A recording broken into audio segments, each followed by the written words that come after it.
जय गायत्री माता, जय गुरुदेव। यह पुस्तक ईश्वर कौन है, कहाँ है, कैसा है, पंडित श्री राम शर्मा आचार्य जी की चल रही है। पंडित श्री राम शर्मा आचार्य जी को गुरुदेव जी के नाम से भी जाना जाता है। वो अपनी पुस्तक में आगे लिखते हैं कि केकड़ा कभी कभी भारी शंखों के खोल में घुस जाता है और उनके वजन को ढोता हुआ समुद्र में इधर उधर यात्रा करता है। हर वर्ष वह 10 मील की यात्रा कर लेता है और अपने वजन से 10-12 गुने तक वजन ढो लेता है। कुछ कीड़े तथा पौधे भी इस शंख कलेवरों पर जा बैठते हैं और केकड़ों पर लदा वजन बढ़ता ही जाता है। मजा तो यह है कि इतने लदान से लदा हुआ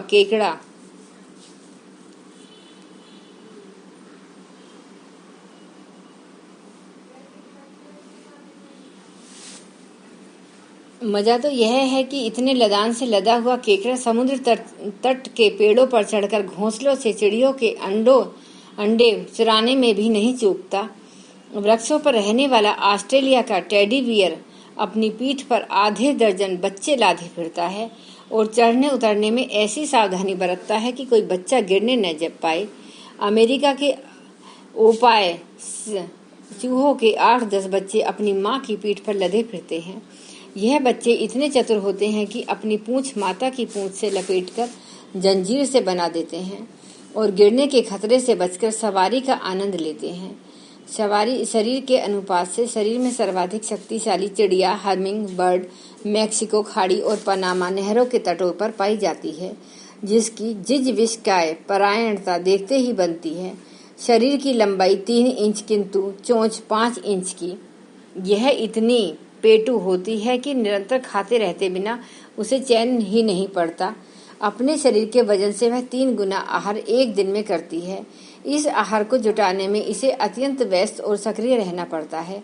इसी अनुपात से यदि मनुष्य को तत्पर रहना पड़े तो उसे सामान्य शक्ति व्यय की अपेक्षा 450 गुनी शक्ति खर्च करनी पड़े, एक साथ बहुत सा आहार पकड़ और निगल सके।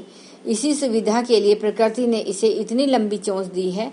हमिंग बर्ड जब सोती है तब उसकी नींद इतनी गहरी होती है कि कोई चाहे तो ढेले की तरह उसे उठा ले। शरीर मुर्दे जैसा निश्चेष्ट हो जाता है। करवट तो वह बदलती ही नहीं है। हेलीकॉप्टर सिद्धांत पर उसके पंख अन्य चिड़ियों की अपेक्षा कुछ अलग ही ढंग के बने हैं। वह आगे पीछे तिरछी जमीन से सीधी आकाश को, आकाश से सीधी जमीन पर उड़ सकती है, हवा में स्थिर भी रह सकती है। फूलों की डालियों, पेड़ की शाखों पर जब वह आहार ले रही होती है तब भी बैठती नहीं वरन उड़ती ही रहती है। उस समय भी उसके पंख 1 सेकंड में 5 बार की आश्चर्यजनक गति से हरकत कर रहे होते हैं। इसके कारण 1 फुट इर्द गिर्द तक की पत्तियां हवा के तेज झोंके के समय जैसी हिलती जुलती रहती हैं और तेजी से उड़ते समय इसके पर 1 सेकंड के पीछे 200 बार हिलते हैं। किरणा भी वह उड़ते उड़ते घड़ी के पेंडुलम की तरह आगे पीछे हिलते हुए पूरी कर लेती है। अंडे देते समय घोंसला पेड़ की छाल और कपास के धागों से एक सुंदर और मजबूत बनाती है। इनकी देखने वाले उस पेड़ के एक गांठ ही समझ सकते हैं। यह लड़ाकू भी कम नहीं होती। नर हमिंग बर्ड जब आपस में लड़ते हैं तो उनकी तलवार जैसी चोंच प्रतिद्वंदी का सफाया कर देती है। मादा को जब किसी शिकारी पक्षी से खतरा होता है तो वह अपनी छुरे जैसी चोंच से निर्भय आक्रमण करती है और बड़ी आकृति वाले बाज, कोए, गिद्ध भी उनके मार से घबराकर सिर पांव रखकर भागते हैं। लंबी उड़ान में उसकी अपनी शान है। बिना खाए और ठहरे वह लगातार 12 घंटे उड़कर 600 मील की यात्रा कर सकती है। भवन निर्माण और कपड़ा बुनने की टोकरी बनाने जैसे अनेक कला शिल्पों का सम्मिश्रण करने से ही घोंसला बनाने की विद्या बनी मालूम होती है। बिना किसी कॉलेज में सैद्धांतिक और कारखाने में व्यवहारिक शिक्षा पाई अधिकांश पक्षी जन्मजात रूप से जानते हैं यों ऋतु प्रभाव से बचने और अंडे बच्चों को सुरक्षा व्यवस्था के उपयुक्त सभी पक्षी घोंसले बनाते हैं, पर उनमें से कुछ की प्रवणता तो देखते ही बनती है। वया का लटकता हुआ घोंसला हर किसी को आश्चर्य में डाल देता है। वह कितनी सुंदरता और सुघड़ता के साथ बनाया गया है, इसे देखकर उसके निर्माता की भूरी भूरी प्रशंसा करनी पड़ती है। दक्षिण अफ्रीका की वया ने तो एक कदम और भी आगे बढ़ाया। वह घोंसले के तिनकों को न केवल मजबूती से सटाती है वरन बालों का फंदा लगाकर इस तरह कस देती है कि फिर आंधी तूफान उसका कुछ भी बिगाड़ न सके। यूं इस तकनीक में वह भेड़ों की ऊन भी काम में लाती है, पर अधिकतर प्रयोग में वे अधिक लंबे और मजबूत बालों का ही करती है। इस दृष्टि से घोड़े और गधे की पूंछ के बाल उसे अधिक उपयुक्त लगते हैं। कभी कभी तो हाथी और सुअर के बाल भी उसमें कसे होते हैं। इन जानवरों की पूंछ पर बैठकर बाल उखाड़ना भी तो अपने ढंग का एक अलग ही कौशल है। तिनकों के बीच बालों का जो फंदा लगता है उसे देखते हुए स्काउटिंग में तरह तरह की गांठें लगाने की जो शिक्षा दी जाती है, स्वेटर आदि बुनने में लड़कियां जो हस्त लाघव बरतती हैं, वह सभी पीछे पड़ जाता है। परिपक्व पक्षियों की बात तो दूर, अंडे में रहने वाले अविकसित पक्षी भी इस जब समर्थता के निकट पहुंचते हैं तो अपने पुरुषार्थ से अंडे का आवरण तोड़कर बाहर निकालते हैं और उन्मुक्त जगत के स्वच्छंद वातावरण में प्रवेश करते हैं। जब अंडा पक जाता है और फूटकर बच्चा निकलने का समय समीप होता है तो उसमें थरथराहट होती है। छूकर या कान लगाकर यह देखा समझा जा सकता है उसके भीतर खिचड़ी सी पक रही है। यह सब कुछ क्या है? यह बच्चे द्वारा अंडा तोड़कर बाहर निकलने के लिए किया जाने वाला संघर्ष है। चूजा अपनी शक्ति और सामर्थ्य के अनुरूप पूरा प्रयत्न यह करता है कि उसे बंधन से मुक्ति मिले और स्वतंत्र जीवन यापन कर सकने का अवसर उपलब्ध हो। उसके लिए वह अंडे की दीवार से पूरी तरह टकराता है और उस संघर्ष को जब तक जारी रखता है जब तक वह ऊपर का मजबूत खोल टूटकर बिखर नहीं जाता। कई बार यह पक्षी मनुष्यों को चुनौती देने खड़े हो जाते हैं तो उनका होश हवास गुम कर देते हैं। कुछ समय पहले बोस्टन अमेरिका के लोगन अंतर्राष्ट्रीय हवाई अड्डे पर एक जेट विमान से आकाश में उड़ता हुआ पक्षियों का झुंड टकरा गया। फलस्वरूप इंजन में खराबी आने से जहाज टूट गया और 63 यात्री कालाक बलित हो गए। पक्षियों में से कितनों में ही बुद्धिमता नहीं, उनकी स्नेही सद्भावना भी देखते ही बनती है। उनमें वह मृदुल सौजन्य पाया जाता है जिसे अभी बहुत दिन तक मनुष्य को सीखना होगा। कबूतर, पांडुक, सारस आदि पक्षी पतिव्रत और पत्नी व्रत पालन करते हैं।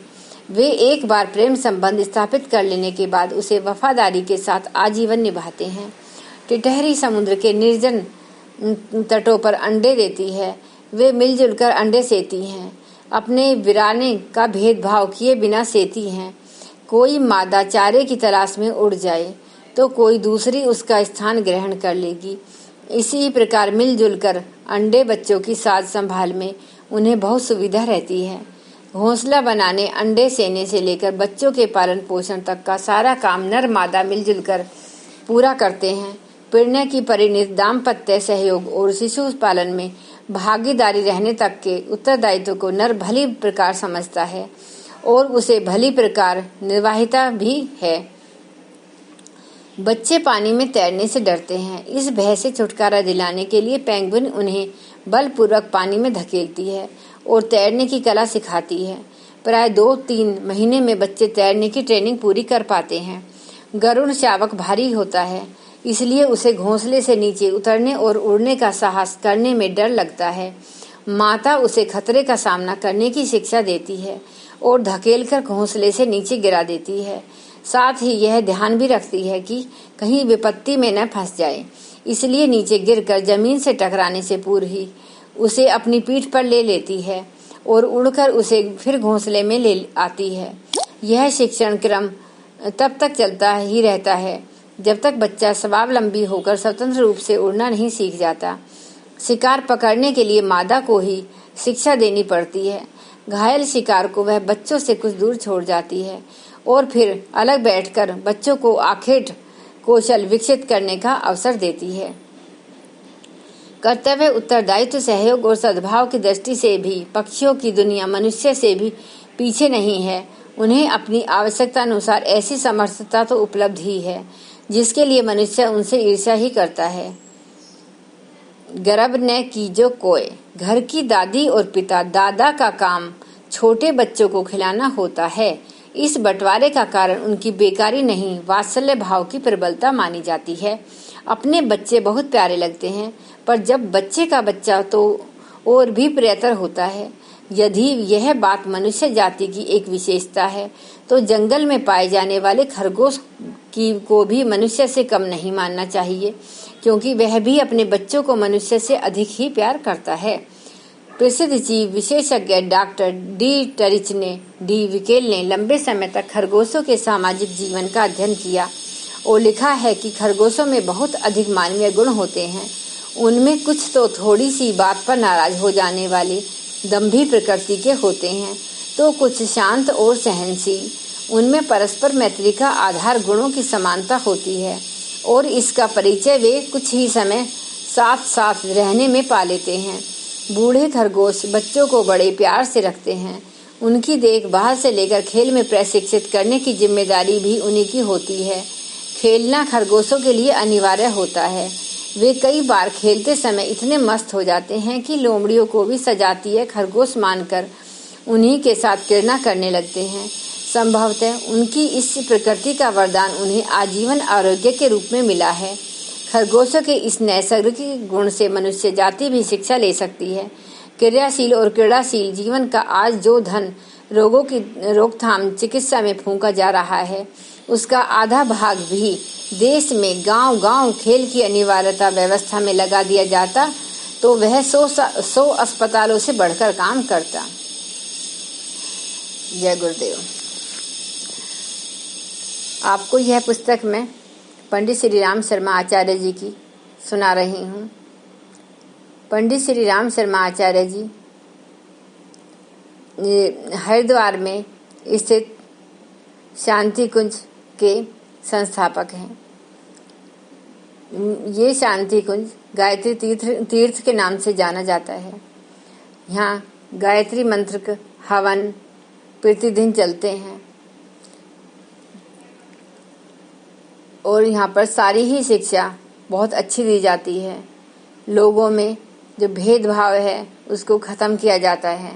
वहाँ का अगर खाना पीना सब कुछ देखा जाए तो वहाँ कोई ना छोटा है ना बड़ा। उसी थाली में एक बहुत छोटे वर्ग का जो लोग समझते हैं वह खाना खाता है, और वहीं पर जो अपने को बहुत उच्च वर्ग का समझता है समाज में, वह भी उन्हीं बर्तनों में उन्हीं में बैठकर अपने आप साफ करके खाना खाता है और धोकर रखता है। यहाँ से जो ये शिक्षा मिली या दिखती है वो बहुत ही अमूल्य है और सीखने को बहुत कुछ मिलता है।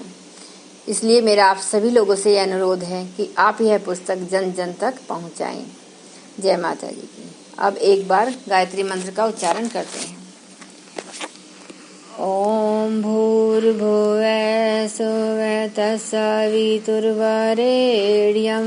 भर्गो देवस्य धीमहि धियो यो न प्रचोदयात्। जय माता।